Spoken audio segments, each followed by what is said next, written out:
pun keheranan dan berkata, "Hai pegawai Khadijah, yang benar saja, bagaimana kita bisa melanjutkan perjalanan? Apa kamu tak melihat air yang begitu besarnya?" Si Abu Jahal yang melihat kejadian itu, dia pun membaca bismillah. Setelah selesai, kaum-kaumnya mengisi air, terus sumurnya pun ditimbun dengan tanah sampai tertutup. Assalamualaikum warahmatullahi wabarakatuh. Apa kabar kalian semua? Semoga kita semua selalu diberikan kesehatan oleh Allah Subhanahu wa Ta'ala. Amin ya Rabbal Alamin. Mari kita simak kisah selanjutnya yang tertunda sebelumnya. Diceritakan Abu Jahal dan rombongannya sudah sampai di suatu tempat yang bernama Wadi Lamwat dan sudah jauh dari kota Mekah. Mereka semua beristirahat di tempat tersebut dan membuat perkemahan. Ketika Rasulullah SAW baru saja tiba di tempat tersebut, beliau melihat awan hitam yang terbentang di langit seperti akan runtuh dan menimpa semua orang yang ada di tempat ini. Lalu Rasulullah memerintahkan rombongannya agar segera mencari tempat yang lebih tinggi dan juga memerintahkan kepada pamannya yaitu Said Abbas untuk segera memberitahukannya kepada rombongan Abu Jahal agar segera ikut bersama rombongan Rasulullah SAW supaya tidak kebanjiran. Terus Said Abbas menyuruh kembali kepada salah satu utusannya untuk memberitahukan tentang apa yang diperintahkan Rasulullah. Ketika sudah disampaikan, rombongan Abu Jahal pun langsung berlarian menuju tempat yang disarankan oleh Rasulullah, tempat yang aman ketika banjir tiba. Termasuk Abu Jahal pun ikut berlari menyelamatkan dirinya dan menuju ke tempat Rasulullah, meskipun di dalam hati si Abu Jahal dipenuhi rasa iri, dengki, dan benci. Tapi ada salah satu saudagar yang bernama Mas'ad. Dia tak ikut pindah tempat, malahan dia berteriak mengatakan, "Tak akan ada banjir. Coba kalian lihat, itu langit begitu cerah dan tak akan ada tanda-tanda turunnya hujan. Aku tak akan percaya seperti kalian semua." Belum selesai Pak Mas'ab bicara, tiba-tiba turun hujan yang begitu lebat. Langit menjadi gelap, petir yang menggelegar menambah mencekamnya suasana. Lamanya hujan tersebut 4 hari 4 malam, tak henti-henti. Pak Mas'ab dan pembantu-pembantunya beserta barang-barangnya pun hanyut terbawa arus banjir yang begitu besar. Pak Maisarah berkata kepada Rasulullah SAW, "Wahai kekasih Allah, apa lebih baik kita kembali lagi ke negeri Mekah, dikarenakan semua bekal-bekal kita sudah habis dan tak bisa membeli makanan karena banjirnya tak kunjung surut." Rasulullah pun tak menjawab perkataan Pak Maisarah. Lalu Rasul pun kelelahan dan tertidur. Di dalam tidurnya Rasulullah SAW didatangi oleh malaikat dan memberitahukan kepada Rasul bahwasanya esok pagi Rasul dan rombongannya harus segera melanjutkan perjalanan. Dan yang berjalan mengikuti Rasulullah SAW dan membaca bismillah pasti akan selamat. Begitulah di dalam mimpi Rasulullah SAW.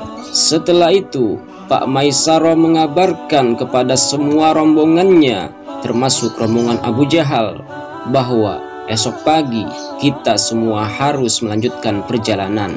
Semua orang pun keheranan dan berkata, "Hai pegawai Khadijah, yang benar saja, bagaimana kita bisa melanjutkan perjalanan? Apa kamu tak melihat air yang begitu besarnya?"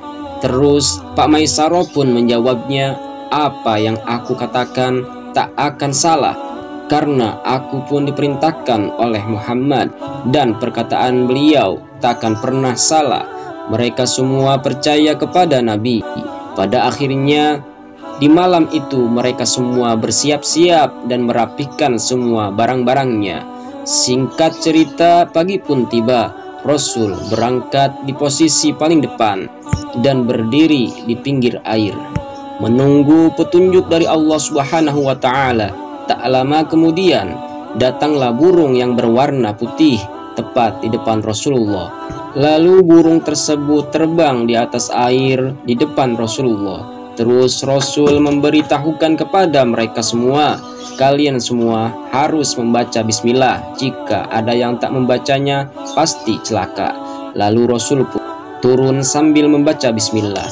Air yang tadinya begitu dalam, seketika kedalamannya menjadi setinggi betis saja. Hampir semua orang pun mengikuti apa yang diperintahkan Rasulullah Shallallahu Alaihi Wasallam. Ada salah satu dari rombongan tersebut, dia tak mau membaca bismillah, yang dia baca malahan bismillata, yaitu nama Tuhannya orang-orang jahiliyah. Seketika orang itu pun terbawa arus dan menghilang. Si Abu Jahal yang melihat kejadian itu, dia pun membaca bismillah karena ketakutan. Tapi tetap saja di dalam hatinya ada rasa benci dan dengki kepada Rasulullah Shallallahu Alaihi Wasallam. Dan berkata si Abu Jahal, Muhammad sihirnya memang luar biasa. Tapi ada separuh rombongan yang mengatakan, demi Allah itu bukanlah sihir, karena aku yakin Muhammad adalah orang yang begitu mulia. Singkat cerita, semuanya selamat dari menyeberangi air. Abu Jahal mengajak rombongannya untuk ikut bersama dia lagi dan berangkat mendahului rombongan Nabi. Diceritakan si Abu Jahal di pertengahan jalan menemukan sumur, dan sumur tersebut adalah tempat mengambil air semua orang yang melewati jalan tersebut. Langsung saja Abu Jahal menyuruh semua kaumnya untuk mengisi air dan memenuhi setiap tempat minumnya. Cepat isi semua tempat minum kalian dan jangan lama-lama. Setelah selesai kaum-kaumnya mengisi air, lalu Abu Jahal mengambil linggis dan pacul. Terus sumurnya pun ditimbun dengan tanah sampai tertutup. Para rombongannya pun hanya bisa memperhatikan tingkah si Abu Jahal dan berkata, biar apa kok sumurnya ditutup? Dan Abu Jahal pun mengatakan, karena aku sangat membenci Muhammad, aku selalu mengincarnya dan ingin membunuhnya. Akan tetapi selalu tak ada kesempatan. Meskipun aku mencoba membunuhnya dari belakang, tapi aneh, dia bisa melihat dengan begitu jelas. Dan dengan aku menutup sumur ini, dia pasti mati bersama rombongannya karena kehausan. Lalu Abu Jahal memanggil pembantunya yang bernama Falah. Sini kamu Falah, kamu jangan berangkat bareng dengan diriku dan rombonganku. Kamu sekarang harus diam di sini dan sembunyi, menunggu Muhammad dan rombongannya tiba. Dan kamu harus perhatikan nanti bagaimana Muhammad dan kaumnya ketika kehausan. Apalagi sekarang cuacanya begitu panas, pasti Muhammad dan rombongannya pada sekarat. Nah, jika kamu sudah melihat Muhammad dan rombongannya sudah sekarat, cepat kabari aku. Ketika nanti kamu memberikan kabar bahagia itu, kamu akan diperdekakan dan aku akan mengawinkanmu. Seketika si Falah sangat bahagia mendengar janji-janjinya Pak Abu Jahal.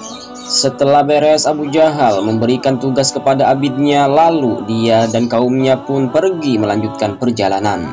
Dan si Falah bersembunyi di tempat yang dekat dengan sumur tersebut. Tak lama kemudian, di waktu sorenya, Nabi dan rombongannya tiba di tempat tersebut.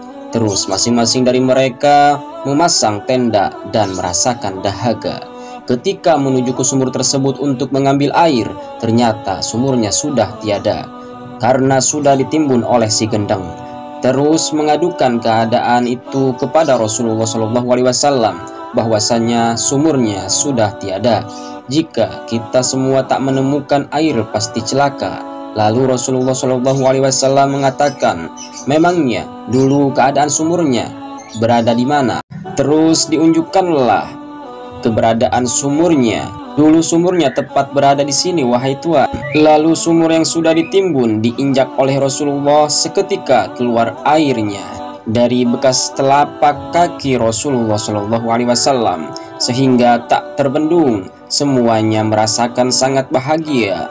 Sipalah yang dari awal menunggu dan menyaksikan apa yang terjadi, dia pun langsung berlari menuju bosnya, yaitu Abu Jahal, untuk memberikan kabar. Ketika Abu Jahal melihat Sipala, dia pun kegirangan dan langsung bertanya bagaimana keadaan Muhammad dan kaumnya. Sipalah pun mengatakan semuanya selamat, tak ada yang sekarat.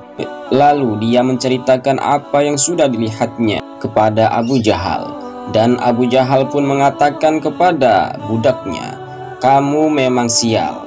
Oleh sebab itu kamu tak jadi aku bebaskan dan dikawinkan, dan tak akan mendapatkan hadiah dariku." Terus Abu Jahal melanjutkan kembali perjalanannya dengan membawa hati yang begitu panas kepada Rasulullah. Sekian dulu untuk kisah kali ini. Insya Allah kita akan melanjutkan di video selanjutnya. Wallahu a'lam bishawab. Assalamualaikum warahmatullahi wabarakatuh.